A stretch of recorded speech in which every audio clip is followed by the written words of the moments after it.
తాకట్లో ఉన్న బంగారాన్ని విడిపించి ఆ రోజున మార్కెట్ ధర కట్టి మిగిలిన డబ్బును మీకు అందిస్తుంది కొమ్మూరి గోల్డ్.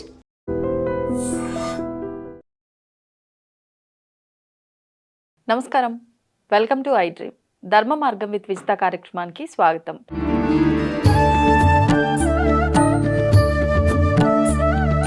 నమస్కారం గురూజీ. నమస్కారం మా విజిత. గురూజీ, ఈ మధ్యకాలంలో చిన్న చిన్న వాటికి అప్పులు చేయడం అనేది బాగా అలవాటైపోయింది.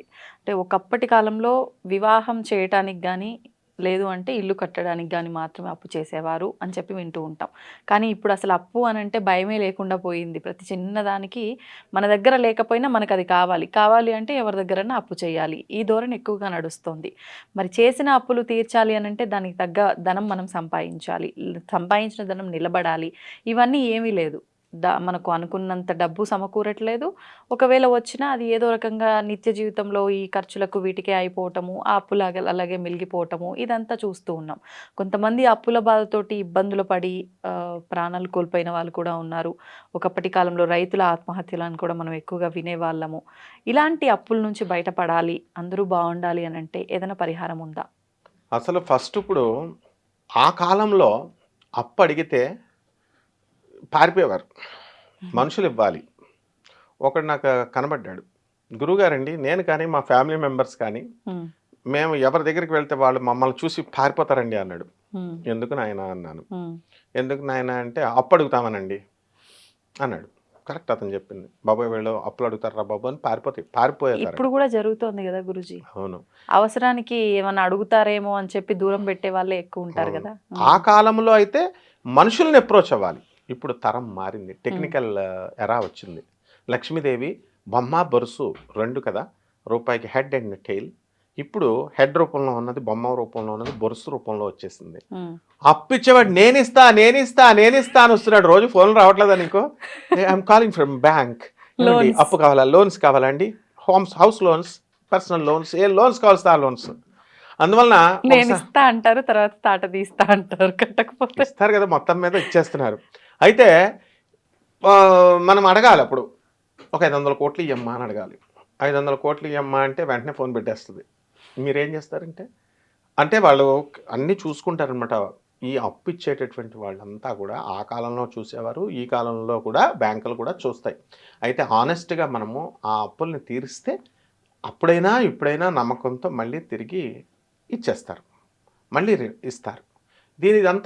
దీనికి ఏం బలం కావాలా? గురుబలం కావాలి. మనం తిరిగి మళ్ళీ ఇవ్వాలిరా బాబు వాడికి అని చెప్పేసి అప్పులు తీరాలంటే గురుబలం ఉండాలి తీసుకున్న వారికి. ప్రతి దానికి లైఫ్లో జరిగే ప్రతి దానికి కూడా గురుబలమే అనమాట. డబ్బులు మనకి పుష్కలంగా రావాలంటే గురుబలం ఉండాలి. తర్వాత అప్పులు పుష్కలంగా చేయాలి అంటే కుజబలం ఉండాలి. బాగా అసలు అప్పు నేను ఇస్తాను రెండురా అని అంటే చూడు, 89 మంది వదిలేస్తారు, మాకొద్దు బాబోయ్ అంటారు. 11 మంది డేర్ అండ్ డాషింగ్ హీరోలాగా వస్తారు, మేము తీసుకుంటామని. అంటే అప్పు అంటే భయం ఉన్నవాళ్ళు ఉన్నారు. అది కుజుడు, జాతకంలో కుజుడు చెడిపోవాలన్నమాట. కుజుడు కర్కాటక రాశిలో ఉండి నీచ పట్టేసేయాలా, శత్రుక్షేత్రాల్లో ఉంటే రండి రండి రండి అప్పు ఇవ్వండి అని అడుగుతారు. అదే కుజుడు మకర రాశిలో ఉచ్చస్థితిగతుడై ఉండి మేషరాశిలో కానీ వృశ్చిక రాశిలో కానీ స్వక్షేత్రాల్లో ఉంటే అప్పంటే భయపడతారు పాపం వీళ్ళు తీసుకోవడానికి. మొత్తం మీద అప్పు వచ్చింది, బాగానే ఉంది, అప్పులు చేశారు. ఆ మధ్యకాలంలో రైతులు సొసైటీలు చేసుకున్నారు. ఆ కాలంలో తీర్చలేక సొసైటీలు చేసుకున్నారు. ఈ కాలంలో అప్పు ఇచ్చిన వాడు సొసైటీ చేసుకుంటాడు. ఎందుకు? వాడిని అడగలేక. అప్పు ఇచ్చేటప్పుడు అప్పు కావాల్సి వచ్చినప్పుడు అమ్మా విస్తా, బంగారం తల్లి, అది ఇది అని అడుగుతారు. తర్వాత సెకండ్ డేనే, ఎక్కువ రోజులు కూడా అక్కర్లేదు, వడ్డీ ఇస్తానంటారు. ఇవన్నీ రెండో రోజునే వాళ్ళు ఇవ్వరనమాట. ఏంటి ఇస్తాం, తర్వాత ఇస్తాం, మా దగ్గర ఉన్నప్పుడు ఇస్తాం, ఇంకా టైం చెప్పరనమాట. ఇంకెవరు ఇస్తారమ్మా? కాబట్టి ఈ యొక్క చెడిపోయినటువంటి ఈ గ్రహాలని మనం బాగు చేసుకోవాలి, గురుబలం ముఖ్యంగా. ఆ గురుబలం చేయాలంటే ఎవరిని చేయాలమ్మా?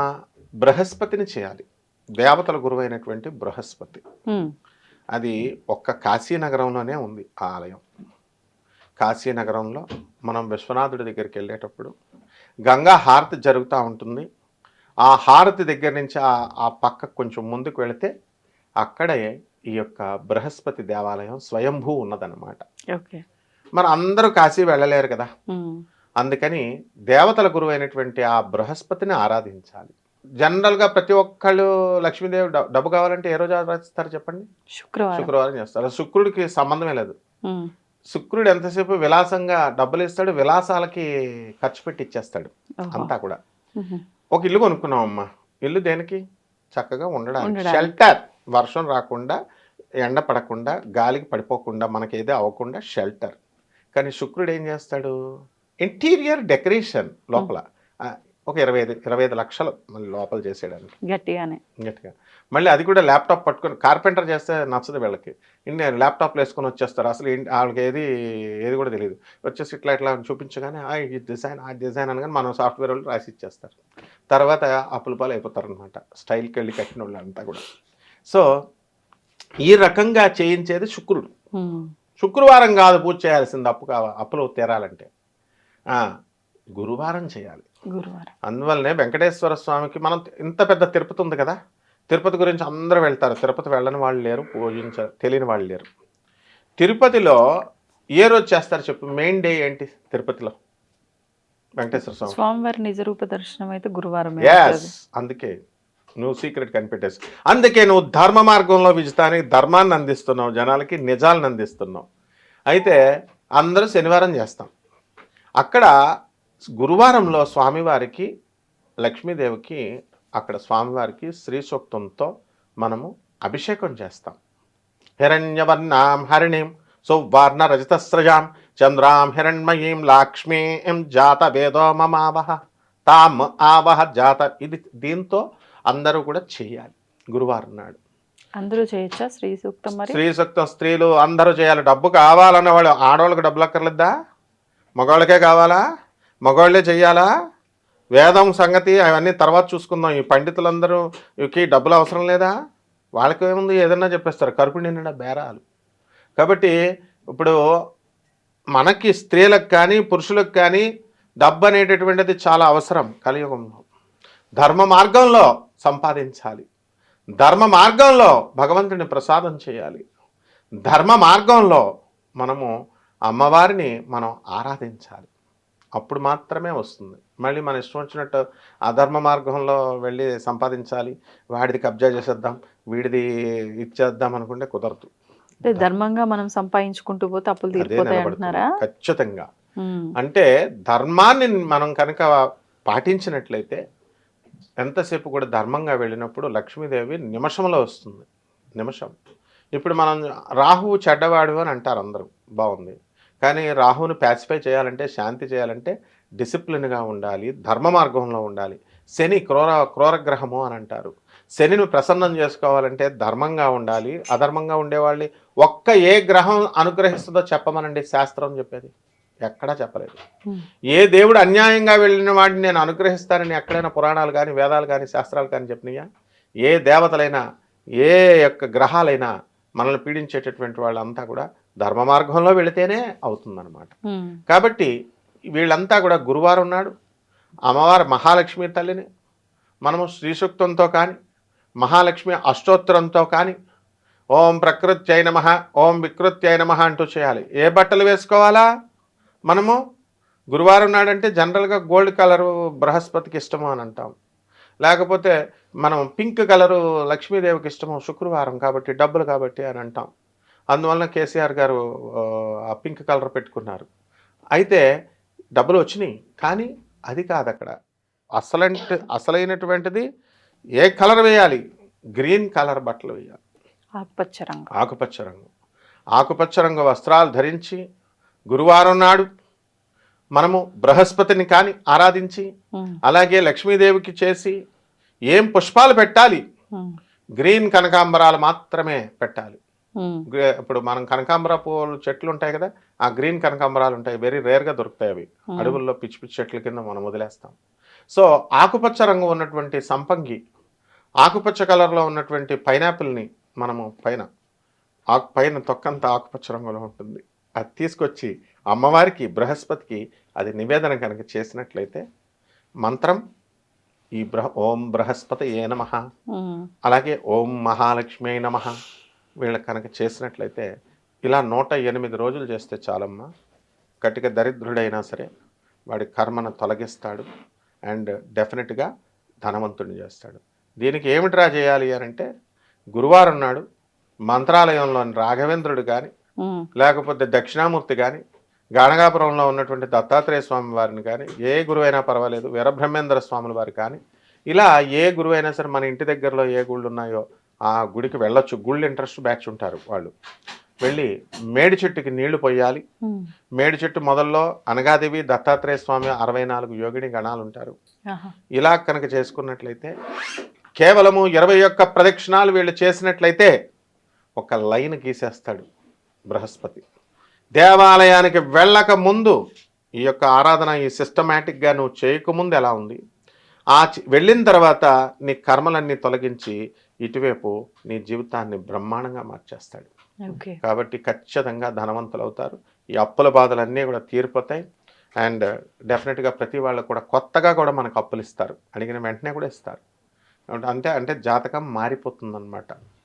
ఇదమ్మా ఏ ఏ గ్రహ అరిష్టస్థానగతా తేషాం గ్రహాణం శుభ ఏకాదశ స్థలాఫలాభ్యాప్త్యర్థం. అరిష్ట స్థానాల్లో ఉన్నటువంటి గ్రహాలన్నీ కూడా మరి మంచి ధనవంతమైనటువంటి శుభప్రదమైనటువంటి ఏకాదశ స్థానాల్లోకి వస్తాయి. ఏ పూజాం కరిష్యే, ఏ పూజ చేస్తాం. దీనికి ఏమైనా బాగా చదువుకున్నాం, మేము సాఫ్ట్వేర్ ఇంజనీర్లం, మేము డాక్టర్లం, మేము బాగా చదువుకున్నాం, మరి కేవలం మంత్రాలతో చింతకాయలు రాలుతాయా, కేవలము ఈ గురువారం చేస్తే మనకి ధనం వస్తుందా అని అనుకునేటటువంటి వాళ్ళకి వాళ్ళ చిన్నప్పుడు తీసినటువంటి కెమిస్ట్రీ పుస్తకాలు తీయండి. నేను చెప్తున్నాను, న్యూక్లియర్ ఫిజన్ రియాక్షన్స్ తీయండి. when any element is bombarded with the neutron, its atomic number is increased by 1, 2 అలాగా కొన్ని రియాక్షన్స్ ఉన్నాయి. అవన్నీ కూడా చూసుకోవచ్చు వాళ్ళు. And it is nothing but the displacement of the planets అనమాట. ఆ గ్రహాలు, ఆ ఎలిమెంట్స్ ఎలాగైతే 4వ ఇంట్లో ఉన్నది 6వ ఇంట్లోకి 2 అటామిక్ నెంబర్ 2 పెరిగినప్పుడు పరమాణు సంఖ్య నెక్స్ట్ గ్రూప్లోకి వెళ్ళిపోతుందో 4వ ఇంట్లో 6వ ఇంట్లోకి, ఆ విధంగా ఈ యొక్క గ్రహం 4వ ఇంట్లో ఉన్న గ్రహం 6వ ఇంట్లోకి వెళుతుంది. అంటే సైంటిఫిక్గా చెప్తున్నాను నేను. కాబట్టి ఎవరికైనా అభ్యంతరం ఉంటే ఇందులో చెప్పొచ్చు. అంత అథెంటిక్గా ఎందుకు చెప్తున్నాను నేను అంటే, అప్పుల బాధతో భారతదేశం లేదు. ఇప్పుడు మనం ధనవంతులం అయిపోయాం. కొత్తగా ఇప్పుడు మనకి జొన్నగిరిలో, కర్నూలు జిల్లాలో జొన్నగిరిలో మనకి 9,000 కోట్ల బంగారం దొరికింది. ఆంధ్రప్రదేశ్ అంతా కూడా ధనవంతమైపోయింది అనమాట. ఎలాగైతే మొన్నటిదాకా అప్పులు అప్పులు అప్పులు అంటూ బాధపడ్డారు, వీళ్ళంతా క్షణాల్లో మారిపోయింది. ఆ విధంగా క్షణాల్లో మానవుడు కూడా, ప్రతి ఇండివిజువల్ పర్సన్ కూడా అప్పుల బాధతో సతమతమైపోతున్నామనే వాళ్ళు నేను చెప్పిన రెమెడీ, ఈ సింపుల్ రెమెడీ, ₹1 ఎవరికి ఒక్కర్లా. ఇది చేసుకుంటే అవ్వకపోతే మళ్ళీ నన్ను అడగండి. రేపు 26వ తారీఖునే ఓపెనింగ్ అనమాట. చూసుకోండి, కావాల్సి గూగుల్ చేసి చూసుకోండి. జొన్నగిరి ఓపెనింగ్ చేస్తున్నాడు ఆయన. గోల్డ్ మైన్ దొరికింది. ఆ విధంగా ఇది మరి ఎంతకాలం నుంచి ఎందుకు దొరకలేదు బంగారం ఆయనకి, ఇప్పుడే ఎందుకు దొరికింది? కాబట్టి నిరంతరం మంత్రజపం చేయాలి, నిరంతర పరిశ్రమ చేయాలి. అదమ్మా అలా దొరుకుతుంది. అప్పుల బాధలన్నీ కూడా తొలగిపోతాయి. నేను చెప్పిన ప్రొసీజర్ ప్రకారం చేస్తే నెంబర్ 1 అయిపోతారు అందరు. ధన్యవాదాలు గురుజీ. ధన్యవాదాలు. తవ్వండి, తవ్వుతూనే శివలింగం. సరే దాన్ని అట్లా కప్పేసేయండి, చూపించదండి. Krishna is there.